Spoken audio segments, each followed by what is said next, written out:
So what do these people need to get started? Why aren't they starting? We all know the answer is fear. But the difference with you guys or me or anybody who's followed through is we're more afraid of what life would be like if we don't follow through than the person who's willing to settle for what they got and kind of hope it'll change and maybe purchase something for the moment and then not follow through on it. It's almost like people, overachievers, have a little more fear. They're a little more afraid of missing out. They're afraid of not being there, or they got a strong enough reason to follow through. So I'd say if you're looking at home, you want to give somebody some value, go, where do I start? I'm sick of this. That's a damn good place. That's probably why they bought the product in the first place, but now they're not. Escape from that for just a minute. What's that? They bought the product to escape from that state. Just for a moment. Yeah. So because well, guess what? What makes people excited is progress. You don't have to be at the goal yet to feel alive again. You have to make progress. And the first step to progress is making a decision and buying the product. But then they don't do the second step, which is open the damn thing up. I think another powerful distinction that you're hitting on here is the fact that a lot of people that have breakthroughs in their lives, like including Frank and I both in different, success stories, situations, whatever you want to call them, is that, people typically hit rock bottom before that must is a reality. You're right. So in thinking of that, because a lot of things as well, like we hear in marketing, like if you had a gun to your head right now and you had to make money in the next, 48 hours, what would you do? And that really resonates with people. But so I just wanted to bring this into the conversation because I think a big part of the market of all these people aren't people that have their backs completely against the wall yet. That's right. Okay, so they're not in a must situation yet. They're in a desire situation where they're okay in their lives. They do have big dreams and ambitions. They do want greater things. But it's not pushing them yet to the point where they will do what it takes to master have the something. must. So what do you think? How do people go from not having their backs against the wall when they have no choice to say, I'm totally sick of this, to conditioning their minds to go from their situation where they are, which may be okay, to getting something greater? Well, think about this. What pisses you off and what excites you is all relative. $300 a week, no, $2,500 excites him more, that memory to this day, than even the $1 million, he did in his first 24-hour version, right? Or you breaking the 4 minute mile, $1 million. That must have been out of your mind. Tell me about that for a second. What did that feel like? You make $1 million in 24 hours. Nobody in history of the internet's done it. Euphoria. Yeah. It was unbelievable. What was your? It wasn't even about the money. That's exactly right. That's exactly right. It wasn't really about the money. No, it wasn't. I wasn't thinking like, oh, that's how many cars I can buy. No. It just wasn't. It was just breaking through like another barrier of progress. So at that point, it wasn't about your back to your wall. At that point, what it was really about... It was a further point for my fear, is what it really was. Further point for your fear, and for some people, and I think in some cases, it's also a recognition of who I am and what I'm capable of. So for somebody whose life is already great, this is about, what if I could take on another skill that could create more freedom for my life? And just saying, I'm not going to go out and try and do it all perfectly right now. What I'm going to do for the next 8 weeks, I'm going to create a little ritual. I'm going to do one thing a day to condition my mind, right? So that I get strong, so I follow through. I'm going to read something. I'm going to listen to something. I'm going to immerse myself. I'm going to go for an intense jog, or I'm going to go lift weights, but I'm going to do it consciously to get in a state where I'm going to follow through. That's number one, because people follow through when they're in state. Second, I'm going to get clear about why this is a must for me. It's not because my back's against the wall, but because I want to master an area of life that could create some freedom. I'm not going to master it overnight, but I got the system, I got the plan. I'm going to do one thing a day. I'm going to work on one subject a week. This week's going to be about figuring out what the right product or industry is. Next week's going to be basics of building traffic.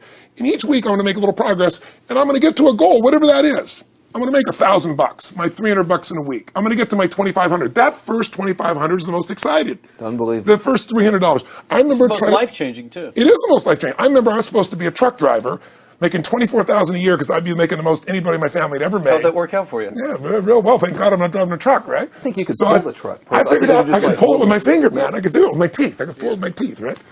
36 grand a year was the goal. If I could make 3 grand in a month.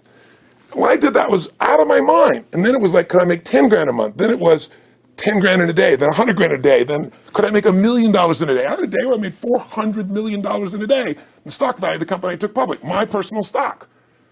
But it was probably after I did it, though, so it doesn't really count. I'm just joking.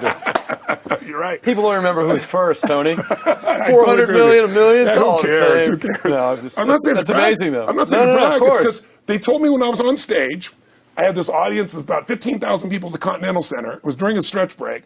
I was doing what I loved, rocking the house. Everybody's going crazy. And they go, the stock's worth $400 million right now. I was like, wow, that's cool. It's like, Okay, that's, no one sounds stupid. It's like, what's next? And I went right back to what I loved. Once you break through, then it just becomes a game. The people that are getting your products have not yet broken through in most cases. The breakthrough happens by conditioning your mind every day, by feeding it a role model or story. It's putting yourself in a peak state where you follow through by getting physically strong. It's creating a little ritual of doing a little bit each day, and then you get momentum. But the most important thing of all is what we started out with. Why? Absolutely. Why is it a must for you? It doesn't have to be you're against the wall, but it has to be something you're hungry for, because the only difference in people is hunger. And if you're not hungry, get around people that are hungry and something will hit you. You watch a conversation, you get around people that are doing better, and all of a sudden you start going, my life sucks. I remember I went to a guy in LA. He's one of the most multi-billionaire guy, I'll never forget. And I lived in the Del Mar Castle, and I was really proud. That was like the symbol of me having taken myself from being poor to providing for my family this great place. It's built from castles in Europe overlooking the ocean, not far from you. And I went to this guy's house. He's a billionaire. He took me down to his wine cellar. I don't even drink wine. Went through this whole thing. At the end of the night, I was depressed. I lived in the Del Mar tenement, as far as I was concerned. I really was. I was like, I live in a crappy place, and all my standards changed. All of a sudden, I wasn't willing to settle for living that. All of a sudden, my back was to the wall in a different way, because as a man, I knew I was capable of more. So people can change their standard by getting around where it's better. People can change their standard by getting associated with what's true, like the bills they got to solve, the problems they got to do it. Or they can do it because they're excited, because it's something new they want to take on. Everyone's different, but they got to find the why, and they got to come up with some daily rituals to get them going, and just do a step at a time. That's where you get momentum. Awesome. That is awesome. So, think about it. What's the holy grail between somebody taking action or not? It's one word: certainty. When somebody is absolutely certain, the common word is believe, right? But, you can believe at a general level, or you can believe with certain. When you're absolutely certain that if I do this, it's going to get that result, and that result's going to change my life, you'll do it. When you think it absolutely is not going to work, you're never going to do it. The middle no man's land of maybe it'll work, maybe it won't, that's the piece that kills people, right? So if it's a must for you, you got to make it work, right? In our case, right? That's an example. If it's not a must for you and you're not sure, you don't know what to do. So years ago, I'd look around and say, okay, how do people get themselves to follow through that haven't been following through? What's the difference? And I started interviewing hundreds of people, literally, and eventually thousands, because I had thousands of my events. So I'd ask the group to give me their feedback. And I came up with this model. It's like the holy grail of belief, or the holy grail of momentum. It's like the difference between what makes the rich get richer and the poor get poorer, right? And the difference we all know is mindset, but like, how's that built? So this is what I did. I created stupid four little boxes, and I'll scribble it here for you. You think about the first thing that determines whether you can do something or not, and I put that in this first box at the top here on the left side, and it's potential. Like, what's the potential of a human being? Like, when you guys started, you proved something no one had done in history. You ran the 4-minute mile, right? For golly knows how many centuries, they're trying to run a 4-minute mile. Roger Bannister does it. How did he do it? Do you remember? You did it in this industry, right? You made $1 million in a day. No one had ever done that in history, right? After you did it, a bunch of other guys are doing it because it became possible. Roger Bannister didn't just go physically practice. He made a shift in his head. He practiced in his head because he could never achieve it physically, so he had to change in his head first so that the result became certain enough he believed it, and then his body got him through. After Roger Bannister ran that 4-minute mile, within 2 years, 37 people ran a 4-minute mile. Wow. When no one in history had ever done it. Now, here's how it works. The potential for anybody getting your product is extraordinary. They can do what you've done as much, more or less. They can do whatever they want to do. The potential's there. The market's proven that. Whether or not they tap into potential has a lot to do with what action they take, which is the question you came to me with, right? Like, God, they all have potential, but they're not taking action. And we all know that the action they take is going to determine the results they get. That's pretty obvious. So most people have a belief about what their real potential is no matter what you tell them. And that affects how much action they take. And of course, that affects the result. And then ironically, that result reinforces their belief. And then that belief affects it. So I'll give you an example. Let's say a person has unlimited potential, we all agree. But they take little action, little results. Why? Because they have to start with a problem with their belief. They don't believe it's really going to happen for me. Maybe for Frank Kearns because he's got the cool hair and stuff, or maybe it's for you because you're so driven, but it's not me. Maybe Tony Robbins because he's a freak, got these big teeth. Whatever their thought process is, right? They got this thing, right? But what happens is, if you believe that there's very little potential, how much action are you going to take? Nothing, little. And when you take little potential with a little action, what kind of results do you get? lousy little results. And when you get little results, what does that do to your belief? You go, see, I told you this was a waste of time, told you this wouldn't work. And then what happens? You tap even less potential. You take even less action. You get even worse results, and your belief gets even weaker. And this sucker feeds on itself until you are in a downward spiral. It's poisonous. It's poisonous and it's self-fulfilling. Now, what if something could happen that could come along and fill you with a sense of absolute certainty? Not like I believe, but mean where you know. In you guys' case, mine as well, we knew because we had to. Because we burned the boats. There was no other option. We had to find a way. We weren't going to live that way. We all did it in different ways and for different reasons, but in essence, that was it. If you get yourself in a state of certainty that this is going to work, I'm going to find the way, and if this doesn't work, I will make the way, then you tap a lot more potential. And when you're certain in your potential, you take massive action. When you take massive action, you really believe in something, you get great results. When you get great results, your brain goes, see, I told you I was a stud. I told you this thing would work out. Now you're even stronger. You tap more potential, take greater action, greater results. That's how you went from $300 in a week to $2,500 in 5 days to $100,000 in a month to $1 million in a day. Same thing with you. And we get momentum. That's why the rich get richer and the poor get poorer. Now some people go out and they go, well, I'm going to take a bunch of action. All right, I'm going to open this product. I'm going to try it. And they'll say to you, I even did it. But it's like a salesman who goes and knocks on the door and he knocks on 100 doors and says, you don't want one of these, do you? yeah, exactly right. Yeah. And even if he doesn't say it verbally, his face says it because he doesn't believe it's going to work. So his voice, his body, the execution is so weak. Maybe if he talks to 100 people, somebody's going to buy out of pity. They don't want his kids to starve, right? But he's not going to get the result. So the core difference in people is how do you produce certainty when the world isn't giving it to you? You go out and you try. In your case, you're 100,000 in debt, nothing's working. How do you keep yourself going? The way you did it, the way I did it, the way you're doing it, we may not have done it consciously, is we didn't change our potential. That was there. And it wasn't even taking more action. Taking more action with a belief it's not going to work, it's not going to change anything. We got results in our head that made us feel certain as if it had already happened. True or false for you? True. Right? So give me an example so people know I'm not just making this crap up. Well, I mean, just like when I had nothing, I already knew I was driving like Ferraris and Porsches and stuff because I always wanted those cars. I already knew I was going to have them.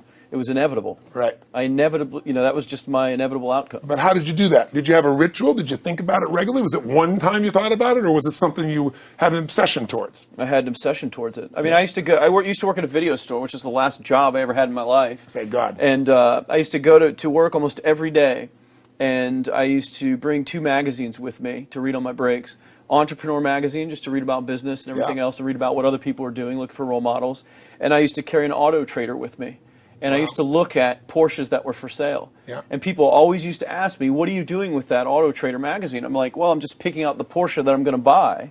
Right. Which probably got you a lot of crap. I did. People made fun of me. Sure. I actually had a boss at that job tell me, you really shouldn't do that to yourself, John, because it's very, very likely that is never going to happen. That it's very likely that you're never going to have that car. Yeah.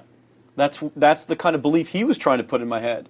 And I was like, no, you don't realize that it's inevitable that I will drive here sometime in the near future with that car when I'm not working for you and drop movies off for you to put back on the shelf. And that actually happened. And it was one of the most fulfilling days of my entire life. And the great thing was when I pulled up in this car, I was in my mid-20s. Yeah. A car that most mid-20s. What kind of car was it? It was a Porsche 911 Turbo. It was a convertible and everything. It was a beautiful car. It was one I always dreamed of having.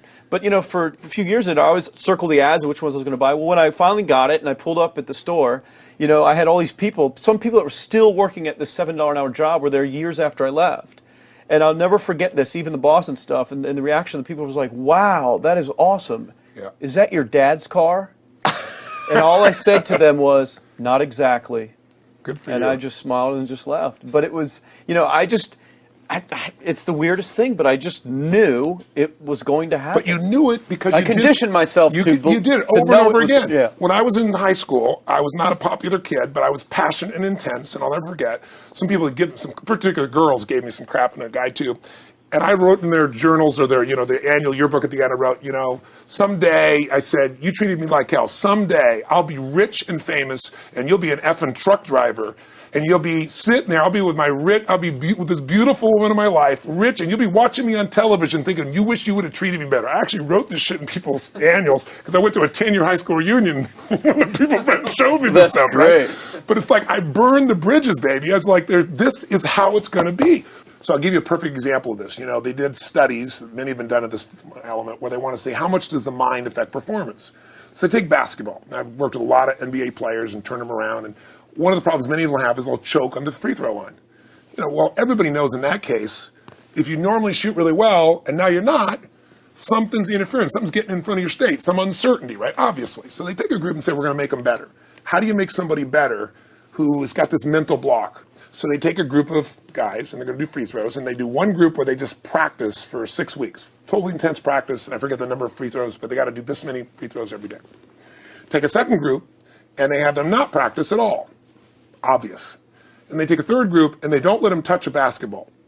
All they do is have them practice in their mind, but the key is, it's not practice makes perfect, it's perfect practice makes perfect, as corny as that sounds. So these guys see themselves making the shot every single time, conditioning their mind and body that it's perfect every time. They're not interrupted by a reality that would screw with them.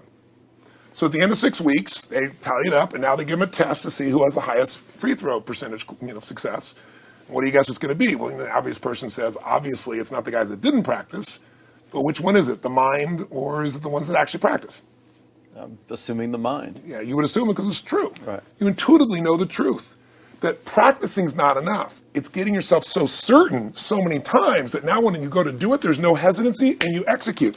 It's having that absolute certainty that makes you tap your full potential, take massive action, get massive results, be reinforced having stronger belief. This is what makes somebody a star at anything.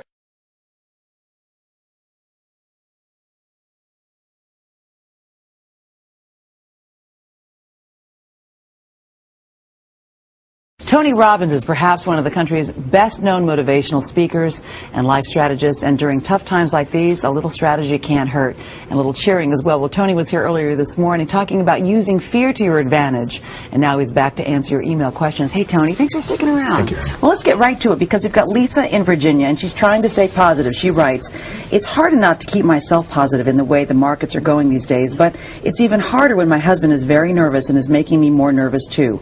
How do I deal with the situation when I'm having to keep both of us from worrying too much?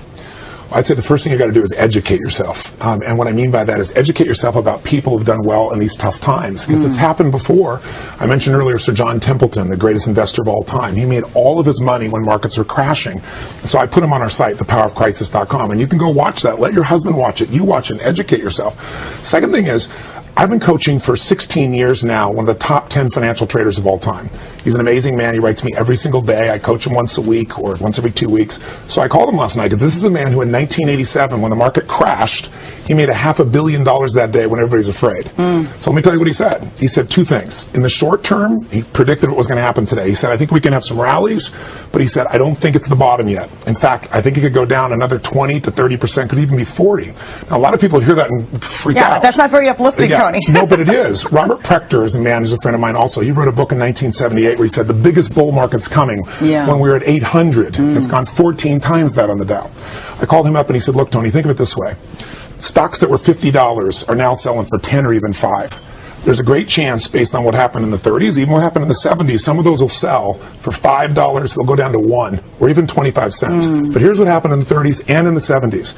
In a 6-month period, if you were at 25 cents, it's not going to go back to $50, but it might go to 5. That's a 2,000% return that could happen in 6 months. People need to know that if you stay strong and smart, save your money, be intelligent, this could be the greatest opportunity since you've been alive. Not being positive based on real history. So what you were talking about then is just having kind of grit. And I think that, we forget how much grit we have. I agree with you. Especially because we get so comfortable in the life that we think is going to always stay the same. That's right. And what we have to remember is we are human beings who have tremendous grit. And in this country, we've proven that. And it's tough. Now, it's hard, however, to explain this to your children. We've got a good question here from Hannah. She's from Massachusetts. She writes, my children watch the news every morning. How do I make sure that they know what's going on in this crisis, but don't get them scared about their lives and our family's welfare? This is a big issue. It's a great question. I think you have to understand what we flood ourselves with, we experience. And right now, if you turn on the television, it's bread lines and people saying sell everything, and they even may be right, but for your children, they need resiliency. They need to know there's a compelling future. And the best way to do that, frankly, is not just to protect them, but to show them examples of people that have been through it all. So Casey, who was on your show today, you know, this young man lost his arm, and he's as happy as he can be, totally excited about his life and trying to help other people. So again, I'm not just plugging it, but I created this community called thepowerofcrisis.com. People go there from all over the world, and they share their stories. They were raped and they transformed. They lost everything financially. And at the end of it, they'll tell you how I'm better today. If I know at the time I didn't want it to happen, but if it hadn't, I wouldn't be who I am today. I'm happier, I'm stronger, I'm richer inside. And I think if kids hear enough examples of like that, it starts to stick. Whatever you feed them, they're going to experience. So you've got to feed them those great examples. My dad always told me that tough times are going to make you stronger. That's right. That's always a thing to say. Okay, Roger from New York, he worries that his own worry has gone beyond his control. He writes, what do I do when I feel the fear paralysis that happens when my mind starts to run wild? It seems like there is a cascade of doom and gloom thoughts, and I can't seem to take any action. I just worry. You know, people who are not used to having that emotion are having it these days. Well, we've all had it at different times of our lives. We just forget. And I think what he has to do is, what's a time in your life that you had an enormous crisis, but what pulled you through? Again, we have people go through on that site and answer 5 questions. And what it basically does is help you figure out, where was this crisis before? You may have even forgotten about. What pulled you through? What belief? What strategy? What experience? Who helped you? What triggered you? And then what did you do that made that shift? But I would also say, remember one affirmation, if you would, in your mind and your body. Own the fact that money is not your life. This is just money. I mean, when I was told I had a tumor in my brain, later on, years later, when I thought I might lose my wife to cancer, I'm going to tell you something. Money doesn't matter at all. But when we get focused on what matters most, we're there. So I mentioned earlier, getting physical is really important, because fear is a physical thing. So if you sit around and think about it, not just exercise, going for an intense run, lifting weights, something that pumps the blood and oxygen through you, because when you do that, your entire psychology changes. You see the world through a different place. So I'd say it's contrast of other people's great stories. Model the best that's in you. When have you been through these things before? You've been resilient if you're honest with yourself, and get totally physical and make that a ritual for you. And then you'll start to look for role models of how to turn things around. Can I add one? Yes, please. Hug people. Oh, I love that. Well, come here. Come here. Hug people. And just, you know, and embrace human beings who are all around you, and make sure that you're a good friend so that they can be a good friend to you, and you'll feel better. I think the most important thing you do is get outside yourself. If you go out to try to help somebody else, we have a basket brigade, and we feed 3 million people a year at Thanksgiving from all over the world. It's because somebody fed my family.